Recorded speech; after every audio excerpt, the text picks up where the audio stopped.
Hello प्यारे बच्चों, स्वागत है आप सबका एक बार फिर से। आज हम सीखेंगे कि इंद्रधनुष किस प्रकार से बनता है।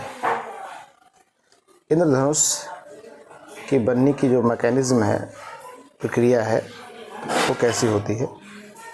तो इंद्रधनुष जो है वो जैसा कि आप सब जानते हैं कभी कभी बनता है जब एक तरफ बारिश हो और एक तरफ सूर्य देव प्रकट हो रहे हों। तो ऐसा जो है संयोग कभी कभार बनता है। तो आप सब जानते हैं कि जैसे ये बादल हैं, तो बादल जल की छोटी छोटी बूंदों से मिलकर बनते हैं। बादल जो है वो जल की छोटी छोटी बूंदों से मिलकर बनते हैं, ठीक है। तो जब प्रकाश, सूर्य का प्रकाश इन प्रत्येक बूंदों से परावर्तित होकर वर्ण विक्षेपित होता है, यानी 7 रंगों में विभक्त होता है, तो एक तरफ इंद्रधनुष बनता है। एक बूंद के द्वारा हम यहाँ पे जानने का प्रयास करेंगे। तो आइए देखते हैं। ये देखिए, हमारे पास जल की एक बूंद है इस आकार में, ठीक है। तो अब मान लीजिए प्रकाश की किरण इस प्रकार से आ रही है, ठीक है। सूर्य से प्रकाश की किरण आ रही है, तो यहाँ से इसके चारों ओर एयर है। क्या है? एयर यानी वायु है, और बूंद यानी जल की है, यानी वाटर है इसमें, वाटर। तो ये जो एयर है ये विरल माध्यम हो गई और वाटर सघन माध्यम। तो जब प्रकाश की किरण विरल माध्यम से सघन माध्यम में जाएगी तो अपने मार्ग से क्या हो जाएगी?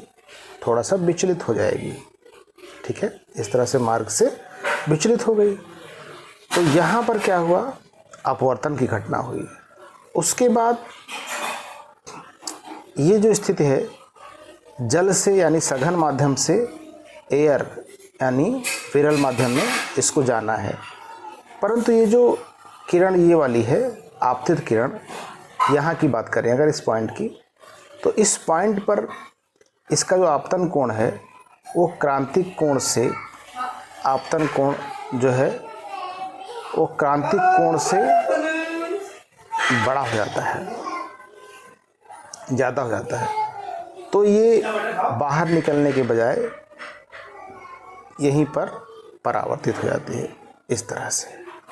तो यहाँ पर जो घटना हो रही है उसका नाम है पूर्ण आंतरिक परावर्तन।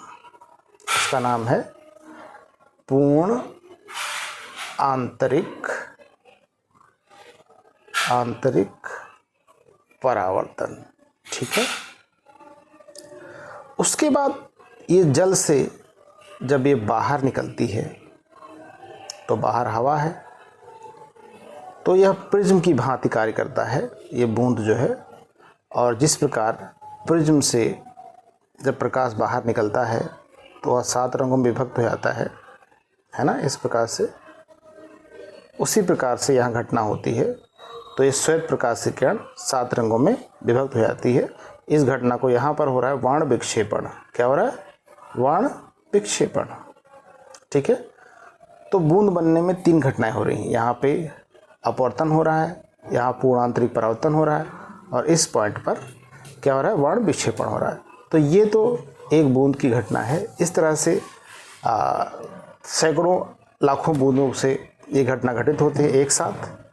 जब कभी ऐसा सौभाग्य होता है तो हमें क्या मिलता है?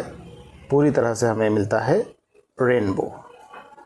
वन इस तरह से, चूँकि जो जल की बूंद होती है गोल आकार में होती है, इसी प्रकार से, इसीलिए हमको इस आकार में रेनबो प्राप्त होता है, ठीक है। 1 2 3 4 5 6 और ये 7 कलर होते हैं रेनबो में। सबसे नीचे होता है वायलेट, है ना, बैंगनी, सबसे ऊपर रेड, वायलेट, इंडिगो, ब्लू, है ना, ग्रीन, येलो, ऑरेंज और ये रेड। तो इस प्रकार से ये 7 रंग होते हैं। सबसे टॉप पे रेड, सबसे नीचे वायलेट। और इस प्रकार से एक अक्षर बनता है जिसका नाम है, शब्द बनता है विब ग्योर। ये क्रम हो गया रंगों का। इस क्रम को स्पेक्ट्रम कहते हैं। क्या कहते हैं? स्पेक्ट्रम कहते हैं। ठीक है, तो ये था इंद्रधनुष बनने की प्रक्रिया। हमने देखी कि किस प्रकार से इंद्रधनुष बनता है। इंद्रधनुष किस प्रकार से बनता है? इसमें 3 घटनाएं होती हैं। पहला अपवर्तन, ठीक है, दूसरा पूर्ण आंतरिक परावर्तन, और तीसरी जो घटना है वर्ण विक्षेपण।